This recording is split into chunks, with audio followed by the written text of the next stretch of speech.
Welcome to the Independent Advisors Podcast, where we dive into the world of stocks, tradable markets, and financial planning with Jessup Wealth Management's Chief Investment Officer, Mark McEvely, and CEO, Matt Jessup. You'll hear tips, tricks, and strategies to address your financial well-being, and most importantly, conveyed in a way that everyone can understand. Here are your hosts, Mark and Matt. Welcome to episode 331 of the Independent Advisors Podcast. On today's show, we have Mark Peebles, team lead and realtor with the Peebles Group by NavX Realty. The Peebles Group is dedicated to cutting through the confusion and helping you make good real estate decisions. They've been guiding families, individuals, and business owners in the greater Dayton, North Cincinnati markets for decades. We're going to discuss interest rates, housing market trends, a realtor's impact in community development in the Dayton region. We're honored to have Mark on this morning. We've been longtime friends. Let's jump in, Mark. How you doing, my friend? I am excellent, Matt. So good to be with you on the show. I'm pumped. We've been longtime friends. It's nice to have you back on. Yeah, you know what's funny is I was thinking back the other day to how I first met you. I don't know if you remember this, but I actually don't. Please. Okay. So years ago, I think you advertised in Christian Blue Pages. I did. Years ago. Years ago. So I was trying to make contacts, and I think I reached out to you out of the Christian Blue Pages, and it started a friendship. We have been it's over a decade at least. Yeah, at least. At least. Probably going back to 2013. That'd be my guess too, 2012, 2013. Yeah. That's so I've always cool. enjoyed your friendship, and I'm just grateful to get to be on the show with you. I've been watching every week. I get your email, and I'm watching these numbers go up. And you told me today we're at 331. I'm so proud of the podcast. 331. Awesome. And you're a real estate magnate. You got a great brokerage firm. Why don't you go a little bit deeper for the individuals that don't know you in your firm? Talk about yourself. I want to hear about this. Okay. Well, first off, I am married to Elizabeth. Yes. Right. So I say I'm a Jesus follower. I'm married to Elizabeth. Yes. That is love of my life. 24 years, going on 25. We're coming up on that anniversary. And then I have 3 kids, Tommy, Olivia, and Alicia. And Tommy is actually going to graduate college this year and come into the business with me. So he'll be the 3rd generation going into real estate. I've worked with my dad. Phenomenal. Yeah, it's really exciting. Your dad's a wonderful person. Yep. He is, I would call, like a celebrity around town. Is that a good way of saying it? Yeah, I've always said in the real estate industry, he is one of the icons of the business. Now, he's 82 years old. He's slowed down a little bit, but he is still out there inspiring agents. He's a broker, so he's one of the brokers of my company, which is NavX Realty. And he still loves to jump on the phone and solve problems with agents and help them be successful.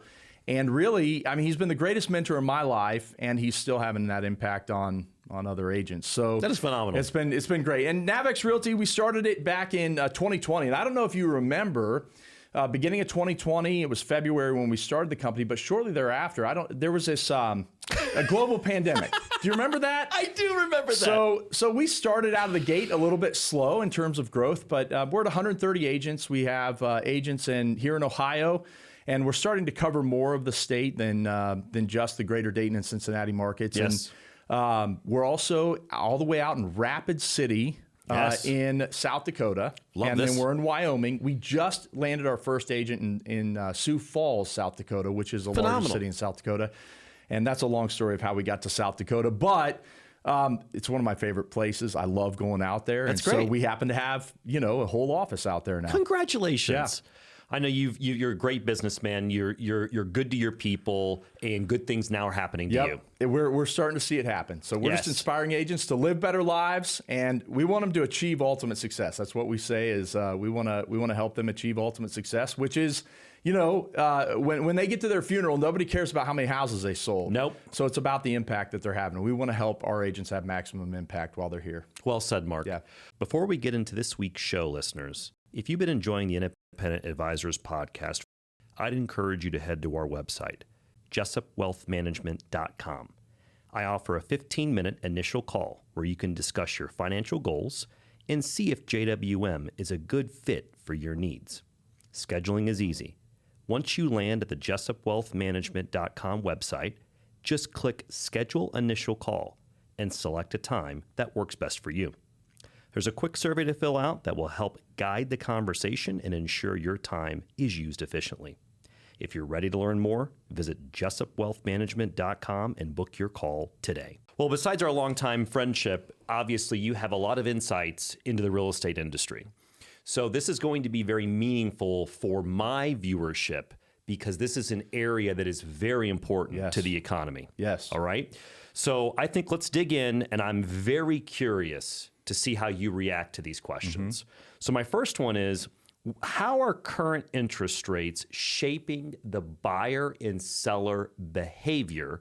And before you respond, we're starting to see that pressure on shorter term interest rates. The Fed is trying to get those lowered. Yeah. And so what's your reaction when you're sitting down with your agents, or if you have a direct client, the conversation of interest rates come up? Where do you go? Well, it's a big topic. It is a big topic. And right now, and everything that we're hearing in the news about short-term rates and what the Fed's doing, people get all excited and they're like, oh, I'm going to be able to buy a house. In fact, I heard our very own president, he's saying we need to get interest rates lowered so that more people can buy homes. And a lot of the buying public, the consumer out there, they don't realize that those short-term rates are not mortgage rates. And there's a lot more to that mortgage market.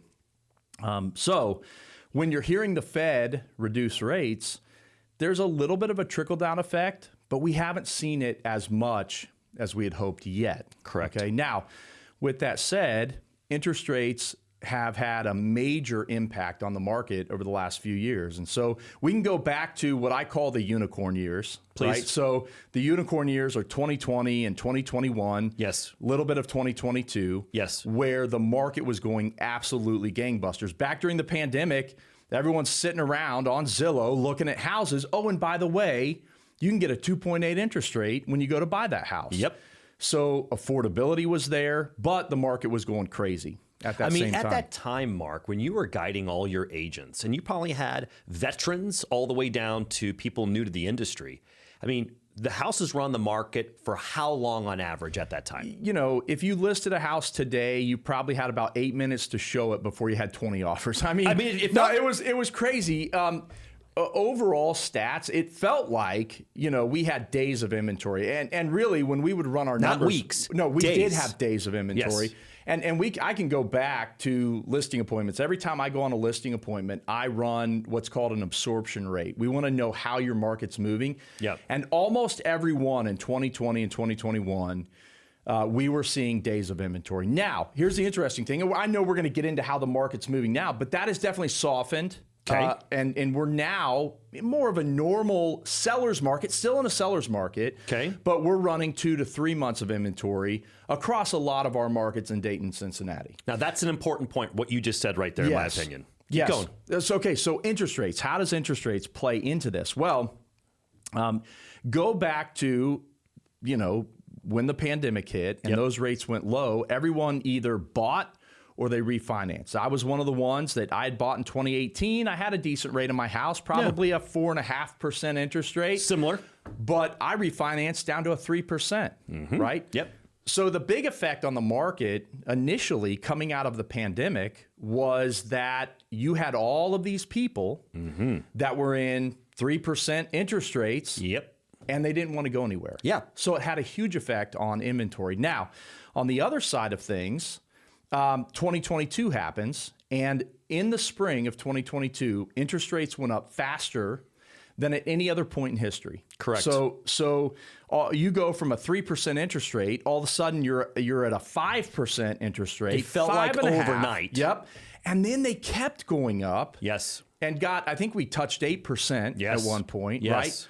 So it was almost like stalling the engine on the airplane, right? Yes. It was like, we're going to just stop it, right? And so we stall the engine, everything starts to go down. Now, I wouldn't say it was a crash, right? Correct. But everything pulled back. Yes. And prices remain sticky up there. Prices, yeah, that's the challenge. I mean, so when we look at what a buyer's experiencing right now, those prices are still up there. Now, it's not competitive where you have to make an offer $25,000 over the asking price to win. Yes. But affordability-wise, where the prices got to, and they continue to go up. I mean, in Dayton right now, we're up 3 to 4% for the year, which is great. That's a good year. It's a very good year. Growing up, my dad's done this for 53 years. And my dad always said Dayton is a 2 to 3% a year growth market. That's just sounds what we very expect. Reasonable, and I'm very in. reasonable. Yeah.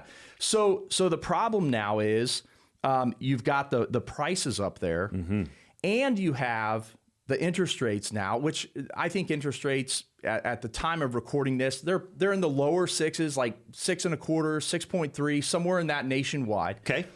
And with that, the affordability is not there for a lot of buyers. So you've got a lot of dual income homes.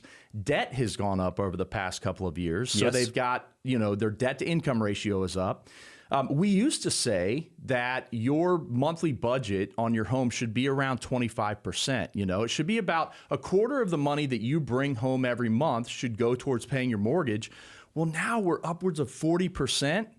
And that's what it takes. And these are with dual income homes now. With dual income. With dual income homes. That's what we're seeing across the industry right now. And so then what the scariest statistic that I've seen recently came out from the National Association of Realtors. Every year they look at home buyers and home sellers, and they put out a report on what they're seeing in the public, right? Okay. And so buyers and sellers. The typical first-time home buyer in the United States, this is recent data, Okay. is now 40 years old. 40 years old, first-time home 40 buyer. years old, first-time home buyer. The second time, the sellers, the ones out there that have inventory that they're going to put on the market, right now, their typical age, 64 years old. So we are in a world, okay, this is nationwide data. We're in a world where interest rates have made it largely, call it difficult, for buyers to jump in the market, especially at younger ages. And then inventory-wise, you've got sellers who are just hanging out. Yes. Right? They're just waiting. We'll wait until rates drop back down into the 4s. That's what their mentality is. Yes. Not going to happen. I don't believe it's going to happen. It's going to take a while. Yeah, and I think If it comes. I think it would take an act of God. Yeah, if it comes. Or another pandemic, which we don't want. Right? Yes, we do not want that. So as I look at all of this, interest rates are playing heavily into the market. But here's an interesting stat. 6.8% interest rates, what we had, I think, at the beginning of the year, around the beginning of the year. Yeah. The stat came out that if we got down to 5.8%, Okay. which, think about it, we're pretty much halfway there. We're halfway there. Okay. So we get down to 5.8%. It brings 5 million buyers back into the market. That's substantial. Yes, it would increase transactions across the country by 500,000 in a year. Tremendous. Okay, that's huge. So there's huge opportunity in the market. Now we're halfway there. Rates continue to come down. Yes. A little bit. They've Yes. come down. Again, they're 6.8 at the beginning of the year. Now we're down to 6.3. This is really good, Yes. right? If we can get them down a little bit more, and I say we, it's people way smarter than I am that have to figure out how this happens. Yes. If we got them down into that upper 5 category, somewhere into that range, I think the market takes off. You see a lot more activity. Yep. So National Association of Realtors looks at it this way. Their outlook on the market next year is solid. They think that we're going to see 14% growth in the real estate market in terms of the number of transactions next year. Okay. They're predicting 14%. Now, Realtor.com, their economists say 1.3%. So why is there such a gap? Yes. Well, they're betting on interest rates. Yes. So the Realtor.com economists, they believe that interest rates are going to stay steady right where they are. Okay. National Association of Realtors, they're predicting interest rates come down to around 6%. Okay. And they say that if we get them around 6%, boom, the real estate spurring market takes off. A lot more activity. Yep. So all of that to say, I know that's a long answer about interest rates, and we got lots to talk about today. Yes. They definitely have had an effect on the market. Interesting. For sure. I have a follow-up before I go to my next question. It's in regards to the trends you are seeing for first-time home buyers in regards to down payments. Yes. So I think over the last decade, there's some misconceptions about down payments. I'm going to give you an example. Yeah. Child of a client of mine reaches out. I want to buy a home. I've been told I absolutely need 20% down. Can you clear the air either way of what this looks like for a first-time home buyer? Yes, absolutely. In fact, that is a major misconception. Yes. And it's because a lot of times you hear about 20% down, 30-year fixed rates, right? Correct, sir. Which are the best rates, typically. Yes. However, you can get into the market with as low as 3% down on certain conventional products. There it is. Okay, so that's good. And the FHA is 3.5% down. Yes. VA, which we're in a big VA area because of Wright-Patterson Air Force Base. Absolutely, sir. 0% down. Zero. You can actually come to the table. I've seen VA buyers come to the table with a credit coming to them because we were able to get down payment or able to get some closing costs covered. And they earned that, right? Yes, They're they serving have. the country. They did. They deserve it, right? They did, absolutely. So take advantage of those, right? And we see a lot of VA in this area. Now, 2020 and 2021, those unicorn years again, it was hard to buy a house with an FHA or a VA loan because they're a little bit pickier on the appraisal side. Yes. But let me tell you, right now, those opportunities have come back. Yes. Take advantage of it. Yes. And my word to buyers, and I think we're going to talk about this, but my word to buyers right now is get into the market at all costs. Yes. Because you know the best time to buy real estate, right? When times like this, because once it heats up. Well, it's actually 5 years ago. It's always 5 years ago. Good point. Right? Good point. So if you want to set yourself up for 5 years from now, yes, buy real estate today. Get in wherever you can. Yes. So all of that to say, yes, you can get in with as little as 3.5%. 3.5% down. See, I want you to clear the air on that. So let's now pivot to more Southwest Ohio. What are the trends you're seeing either in the Dayton housing market, Mark, Southwest Ohio, North Cincinnati? What's hot? What's cooled? Housing types, price ranges, what you think might be next? Where's your head go? So I think, one, we're in a very strong market. Okay, so if you look at the median the median home price in the greater Dayton area, we're around $250,000. Okay. Nationwide, $415,000. Okay. So when you think affordability, I think Cincinnati's just over 3. It's like 315. Okay. So look at those markets. Look at the job markets around them. We've got strong job markets in Dayton and Cincinnati. Of course, do right now. Yeah, Dayton heavily driven by Wright-Patterson Air Force Base. Yes. Right? Engineers, contract negotiations happening there. Yep. Purchasing happening there. A lot of major things. We don't just have a lot of enlisted military, which is great to have enlisted military, but they're also on the lower pay scales. Sure. We have a lot of higher pay scale jobs. Civilian contractors. Here in this area. Correct. Yes. So when you look at that and you look at how much homes cost here in Dayton versus what you look at across the country, in many markets across the country, we're a very affordable market. Okay, so when someone gets transferred here, what's their first reaction when your team is taking them around? Well, my favorite reaction is when I get someone from California and they're like a good example of this is I had a transaction coordinator that when she moved here, she wasn't going to be working for me. It just turned out she used to be a transaction coordinator and ended up working for us. And she still works for our company today, but she moved here and I think they bought a house probably 250, probably over 300 now. And she moved here from Northern California. And she was like, this house in California would be over $2 million. Oh my gosh. Because they were on a little over an acre. It was a cute little, just cute little house, Yeah. right? Traditional little home. And they're paying, $250, and she was like, this would be $2 million. Oh. So, but here's the thing, California, that's an abnormal market. Sure. But we do get a lot of people moving here, and they are surprised at what they can get versus what they could get similar home in their market. I just had a couple in from Florida. They could pay $400,000 for a house in Florida, okay, or pay $400,000 for the same amount of above grade square footage here, but in Ohio they have a basement, yes, and in Florida they don't. Right, see? So they're getting more space. Yes. Call it storage, you can finish that space, but they're getting more space here than what they're getting in Florida, and their dollar goes a little bit further. Larger lots too, right? Because everything that they're building in Florida for years, they've had to build on smaller lots. Yes. So a lot of times when people are moving to this area, they are surprised at what they can get for their dollar here, right? It's going a little bit further.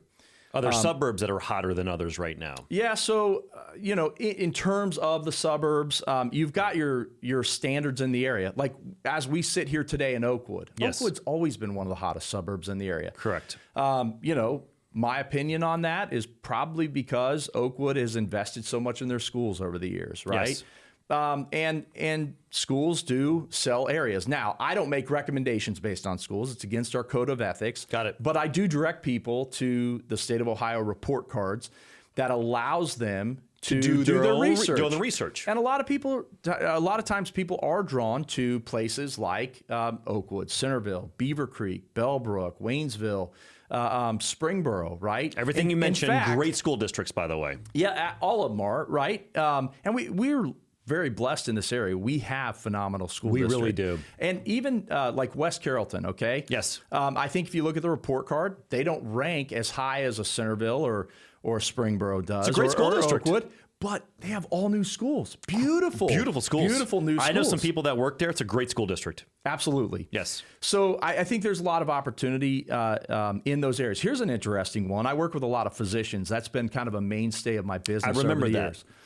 So what I've seen a trend from physicians, it always used to be Washington Township, Centerville, Washington Township, Yes. all in that Centerville school district. That's where they wanted to be. It's where they could get the new construction. Yep. It's where they could, count on that school system, be within the radius of the hospitals that they want to be within. Yep. Here's the interesting thing. Yeah. The shift that we've seen over the past few years Yes. has been to go 1 mile further south Yes. into Warren County Yes. to Clear Creek Township, Yes. Springboro, Yes. okay?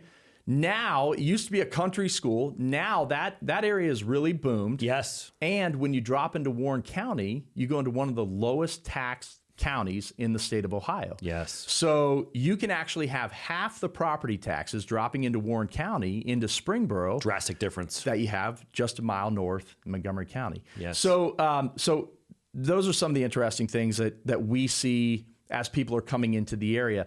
But what else is hot? I'll tell you what's hot. Go back to the unicorn years. I'm going to reference back to this because it has affected how we look at the market today. And so many agents came into this business during those years because if you had a pulse and were still breathing, you could sell real estate. It was right? just so hot. It was so hot, and there were buyers galore. The market was moving. It was a very stressful time for us as agents because, you're trying to land houses for people. That's right. And they're relying upon you. But yeah, absolutely. But here's the thing. I could list any house during that time. I would walk in, I would look at it. I would say, okay, here's the deal. This is where we need to price. Okay. Mm-hmm. This is a competitive price. Yes. That will get us offers. Yes. Okay. And do I need to do this? Do I need to do that? You might want to fix that because that's going to be an issue. However, no, you don't need to do the rest of the stuff. Don't need to paint. Don't need to put in new flooring. Don't need to do it, right? Yep. Fast forward. Yes. Today, Yes.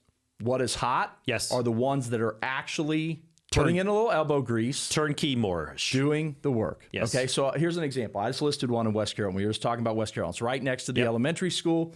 It's a great first-time home buyer home. We priced it at $200,000. Yep.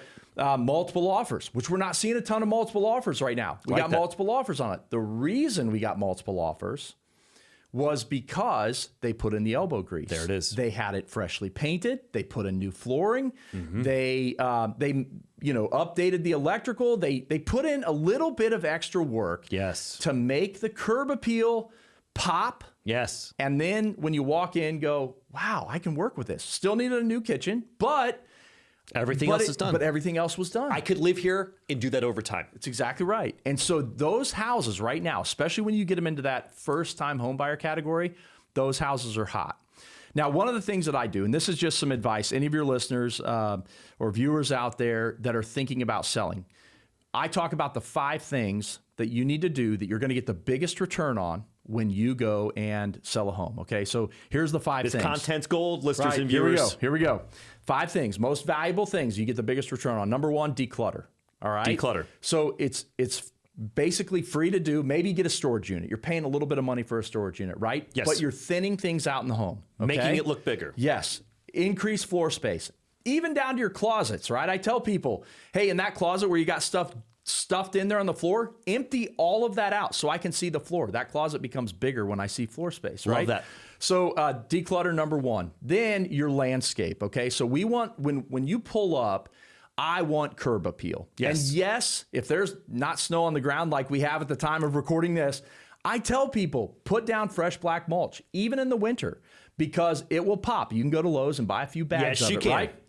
We want to make that curb appeal pop as much as possible. Clear out all the dead stuff in your gardens. Sometimes it's power washing. Not power washing in negative temperatures, but clean up your curb appeal, yes. right? Okay, declutter, curb appeal, paint, flooring, small repairs. Yes. So when I go into a house, I look at these things. Now, here's a clue on paint. When it comes to painting your home, you've got to have the right color paint for the amount of light that you get in your home. Yes. Right? So sometimes that means you're looking at light reflective values, LRV, right? So Love this. If it's a dark home, you need a high LRV so that it feels brighter in there. Yes. Light sells homes. It makes homes feel larger. So we want to get the right paint color. If it's a challenging one, I have someone I bring in to do color consults because I want to make sure we get that color yes. right. And then flooring, right? Most of the time we try to clean it. I try to save you as much money as I can. But yes. sometimes you just need to pony up, replace the carpet, put in some new vinyl plank in those bathrooms. Yes. Spend that money, you'll get the return on it. And then the small repairs. Yes, that dog chewed the woodwork 7 years ago. Yep, and you've lived with it, right? You don't even notice it anymore. But buyers, they're fickle, right? So when they come in and they see that little repair and they see that the faucet's dripping, they automatically, psychologically, whether they realize it or not or verbalize it or not, they're saying, I just don't know if they took care of this house. Bingo. Yep, and so here's the thing. It will cost you $100 to make those repairs with a handyman today. Yes. It'll cost you $1,000 on the price that you get tomorrow if you don't do it, right? So I think it's well said. So those are the 5 things I recommend. It's declutter. It is curb appeal, paint, flooring, small repairs. You focus on those things. Yes. Get a house ready to sell. Those are the houses that are hot in this market. Love that, Mark. Love it. We wanted to take a minute and tell you about a service we personally use and trust, LifeLock by Norton. With everything we do online these days, protecting your identity and personal information is more important than ever. That's why we've partnered with LifeLock, a leader in the identity theft protection industry. Their mission is to empower people to live their digital lives safely, offering tools to help protect you and your family from threats like identity theft, cybercrime, and fraud. They combine advanced technology with 24/7 support to keep your information safer in today's connected world. We use it ourselves, and we think it's a valuable tool for anyone looking to add an extra layer of protection. If you're interested in checking it out, you can use our special link to get a discounted rate. As a heads up, we do receive a percentage of compensation if you sign up using our link, but we partnered with LifeLock because we believe in what they offer. To learn more and get the deal, just head to jessupwealthmanagement.com/LifeLock. So let's transition. How are the realtors right now in your firm, how are they helping clients adapt to this affordability challenge and this lower inventory, this kind of new normal post-pandemic? Yep. So first of all, I always say that my goal is to help you make good real estate decisions. Yes.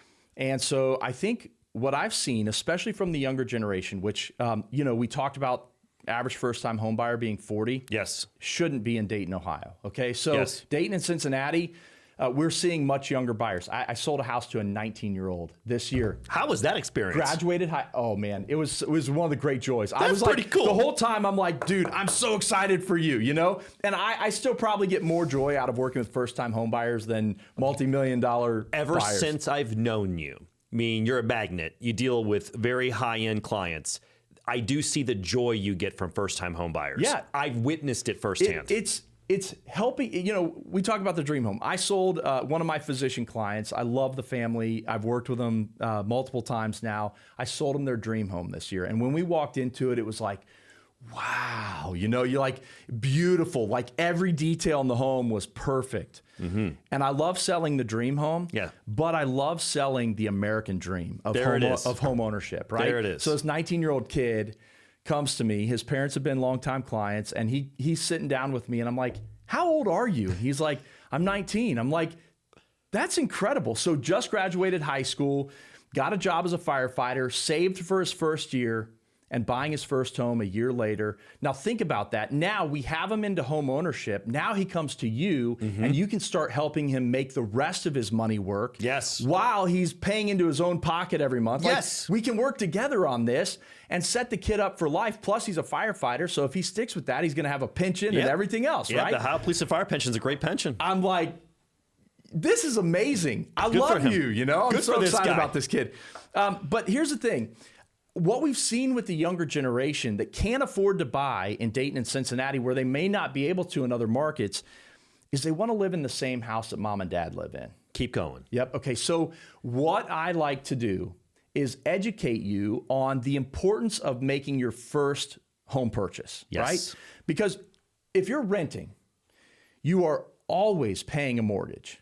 It's just, are you paying your mortgage and putting money in your own pocket every month, or are you paying someone else's mortgage? Yes. Right? I talk about real estate investment. I think real estate is a phenomenal investment. Yes. Because where else, like, you can't go to the bank and be like, hey, I want to borrow $100,000 to invest with Matt Jessup. They're going to be like, Not going to happen. But you can do that with real estate, which is one of the reasons I love real estate, right? Yes. And I tell people, balance your portfolio, right? Nothing wrong with that. You need Matt. Yes. But you also need a little bit of real estate in your portfolio too. Have a rental property or 2 rental properties. I'm not against it. So that said, then you put a renter in there, a tenant. Yeah. Cost you a little money over time. Maybe you got to fix something, replace a furnace here and there. But they're actually paying the payment for you every month. They're paying into your pocket every month.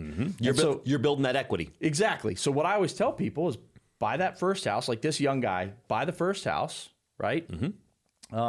Build some equity up, save for your next house, right? Start putting some savings away. Yep.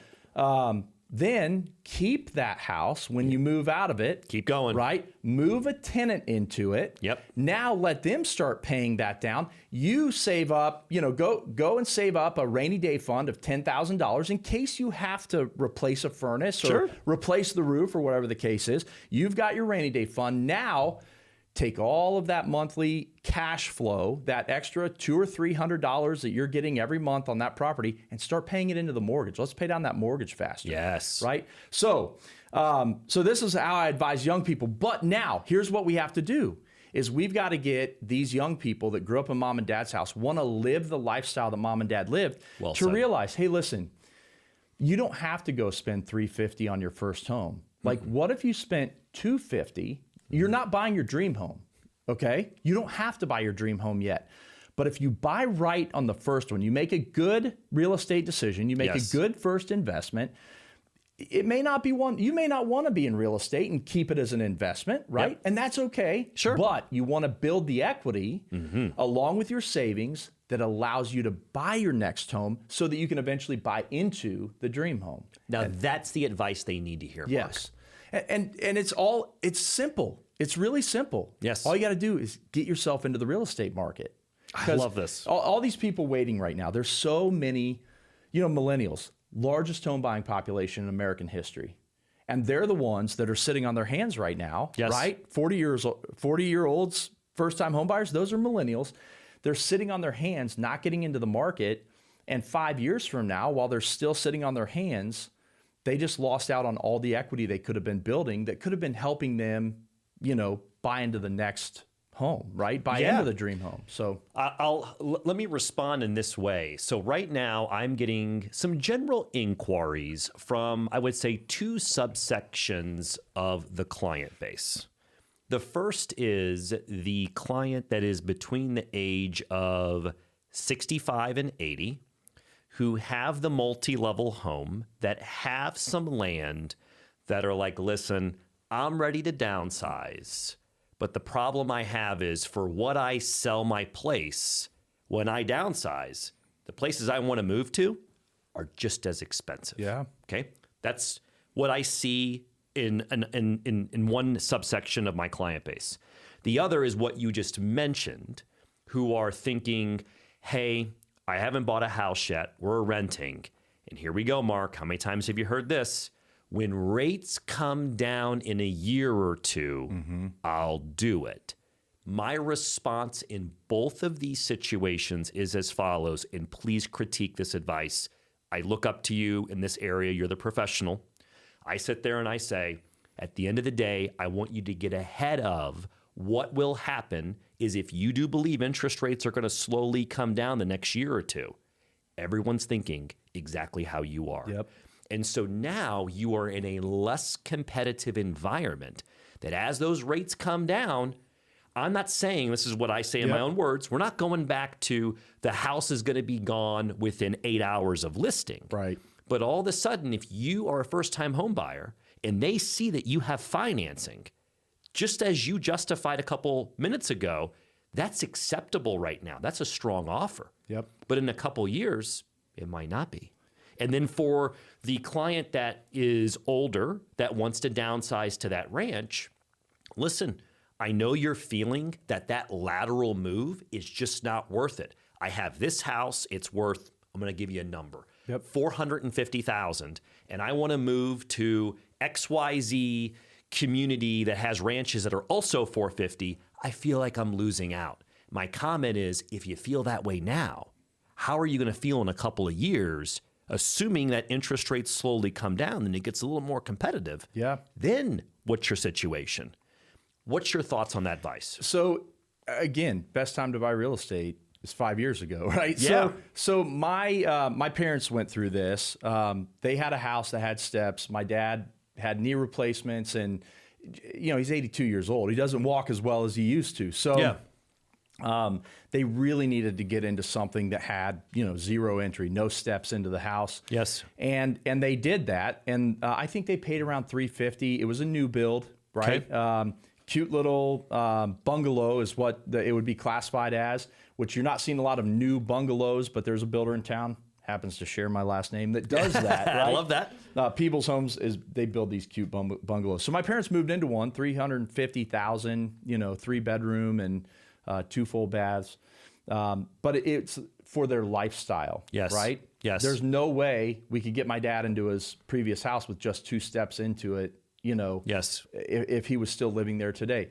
I think sometimes you have to make the decision because when you get over the age of 65, your health can turn in a second. It can. Right? It can. And you just never know. So if you're feeling like, I'm already struggling with the stairs, well, imagine if you have a health event that changes that. That's a good point. And you see that because you're guiding them right now. Yeah. And so my parents have lived in this house now, I think for 4 years, and those houses are now being built for $450,000. Yes. So new construction is going to continue to go up. The prices are going to continue to go up on new construction. And so if you need to make that move, then I say find it and then ride the market up with it, right? Yes. And if it's going to be where I think they need age to get in place. They need to get out of their head about this lateral move. They feel like it's a downgrade monetarily, and it's not. Yeah, and it's sometimes you just got to make decisions for your health and safety. That's right. Right? Because here I'm in my, mid 40s and not great knees. I already am very conscious about, house with the stairs, Good right? point. They start barking a little quicker these days. I wake up with a new injury every morning, right? I get that feeling. But yeah, so I think you got to look at that. And then on the other side of things, those younger people waiting for rates to come down, for a long time we said, date the rate, marry the house, right? So find the house. Like that. I like that. I haven't heard that. I'm stealing it. Well, I don't know if I want you to steal it because I've stopped saying it. Okay. Because all of the experts kept saying rates will come down, rates will come down, rates will come down. They might not. So my encouragement now is let's buy within your budget. Yeah. Right? And don't worry about it. Let's get into the real estate And if they market. come down, good for you. Yeah. Buy within your budget. And if you buy something that you may not like everything about it, maybe buy something that you can fix up a little bit, make it yours. Yes. Enjoy living in it for the next 5 to 8 years, which interestingly, the new stat is, people are staying in their houses about 11 years now. That is the stat. When I got into business, that stat. Yeah, when I got into the business, it was every 5 to 8 years people are going to move. Really? Right? So now it's up to about 11 years. People are Interesting. staying longer. So my encouragement is let's get you into real estate. Let's start paying into your own pocket. Let's not wait until we're 40, right? And we have it all together. It's like going back to years ago when I was in pharmaceutical sales before I got into real estate. I'll never forget, I was standing at a counter. I was talking to, one of the ladies at a front desk. I really always talked to her, had a good relationship with her. And she said, so when are you going to start having kids? And I said, we're just waiting until we get things cleared up financially and we feel like we're in a better position. And she said, honey, you'll never be in the right position. Great you advice. Just start having babies. Great and advice. Guess what? You'll figure it out. Yep.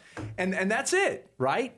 And so I feel like real estate's the same way. Like you're never going to have it all together. Yes. And so you might as well get in now. Yes.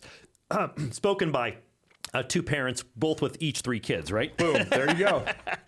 All right. So let's put a bow on this conversation. This has been phenomenal, Mark. Good. Love the insights that you're sharing with our listeners and viewers. Do you want to leave any thoughts regarding your outlook for 2026, opportunities, headwinds? What comes to mind? So I'm one of the believers, and I'm not gonna, I could talk about what Lawrence Yun, the chief economist from National Association of Realtors, says, where he talks about 14% growth in the market next year. Do I think we're going to see 14% growth? I don't know. He's way smarter than I am. Yeah. But I do believe we are going to see growth in the market. And I believe inventories are going to continue to improve. Now, if rates get below 6%, I think you're going to see a lot of that millennial population. And in this market, we see a lot of Gen Z buying houses now. That's going to increase competition. I think we'll see a little bit more in terms of those multiple offer scenarios. I don't ever foresee it going back to what we saw, around the pandemic. Well said. I do believe, though, that the market is going to be a very solid market next year. Yes. So I have a very positive outlook on it. My dad, who's been in this business for, like I said, 53 years, he said the great thing about being in real estate, son, is that people are always going to buy houses. People are always going to need to sell houses. People are always moving. And so we just have to go out and find those people and then help them make good decisions when they're doing it, right? Yeah. And so I think next year is going to be an excellent year in the real estate market. I don't make any predictions on the numbers of that, but I think you're going to, because of affordability in greater Dayton and Cincinnati markets, I think you're going to continue to see our markets sail right through with a marginal amount of growth. Maybe, home values growing 3 to 4% again. I think that's perfectly reasonable. It would be another success in my book. Yep, and I think we could see the market again. I think it's possible that 5 to 10% growth in the number of sales next year. That's about what we've seen. We've seen a little less than that this year, but I think with the predictions that are coming out, it could be a little bit better than that next year. But it's still going to be a good time to buy. Mark, this has just been a great discussion. Well, good. I feel very blessed.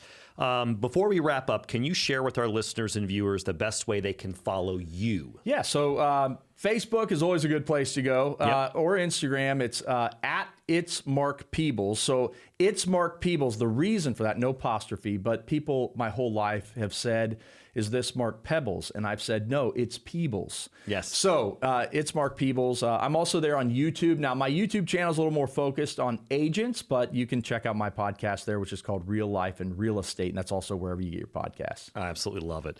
Well, thank you, everyone, for listening to episode 331 of the Independent Advisors Podcast. We'll be back next week with episode 332. Mark, thank you. Thank you, Matt.